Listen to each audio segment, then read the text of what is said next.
Whatever his other deficiencies, no one can accuse Bernie Sanders of insincerity.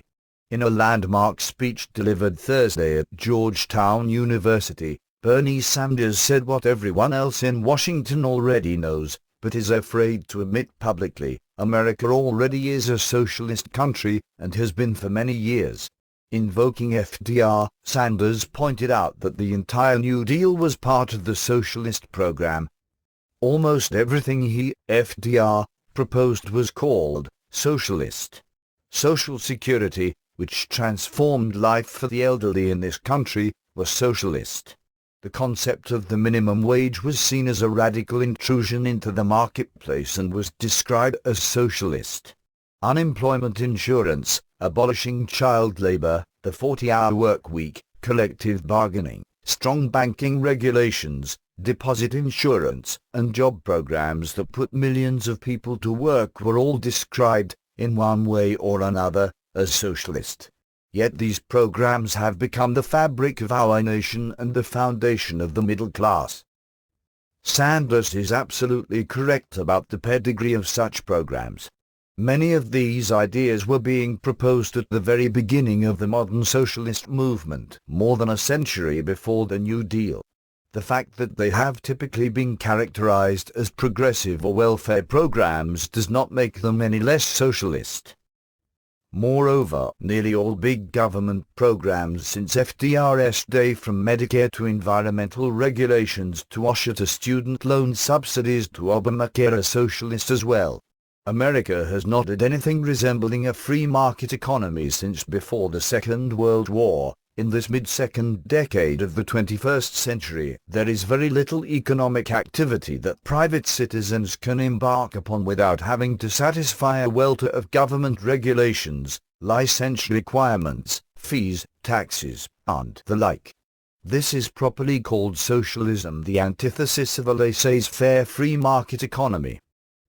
The federal government may not yet administer collective farms nor issue production quotas for every manufactured item, but it does have complete control over the money supply, the banking, financial, and insurance sectors, the manufacture of automobiles, agricultural productions, and on and on. Sanders defended socialism in much the same terms as FDR. Socialism, judiciously applied, confers freedoms that the free market allegedly cannot. People are not truly free when they are unable to feed their family. People are not truly free when they are unable to retire with dignity. People are not truly free when they are unemployed or underpaid, or when they are exhausted by working long hours. People are not truly free when they have no health care. Of course, such freedoms cannot be guaranteed without compelling people to provide the services insisted upon. If people are determined to have a right to health care, for instance, someone must be enlisted to provide it by force, if necessary. The reliably leftist Salon, in an adulatory article on Sanders, claims that he is no revolutionary, but only wants to return America to the sensible socialist standards of the mid-20th century. What Sanders is demanding is a return to the mid-century norm, to the country of FDR and Eisenhower and Johnson, to a country with a thriving middle class and democratic checks on corporate power. Ultimately, the question isn't whether we want to be a socialist country. We've been a quasi-socialist country for nearly a century. The question is whether we want to be an oligarchy, which is what we've become. Call a nation in which the top 1/10 of 1% owns as much as the bottom 90%, whatever you want, but it isn't a democracy. This is all Sanders is arguing, and his speech yesterday laid out his vision in the clearest of terms. Such sentiments no doubt reflect the beliefs of Sanders and his followers, not to mention his countless ideological fellow travelers among the fashionably liberal and moderate Washington elite. So normalized has socialism become that none dare call it radical or anti-American anymore. But that does not make it any less harmful.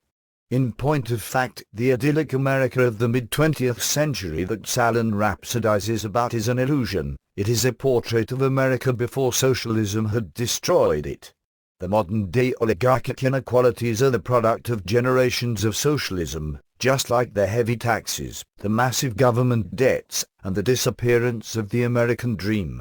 The fact that a single middle class, or even working class, salary could support a family, pay a mortgage, buy a family car, and send kids to college in the 1950s, whereas two middle-class salaries can barely accomplish the same today, is a consequence of decades of market distortion occasioned by socialism. Housing prices have soared because of government subsidies. College costs have skyrocketed because of subsidized student loans and all manner of other government grants.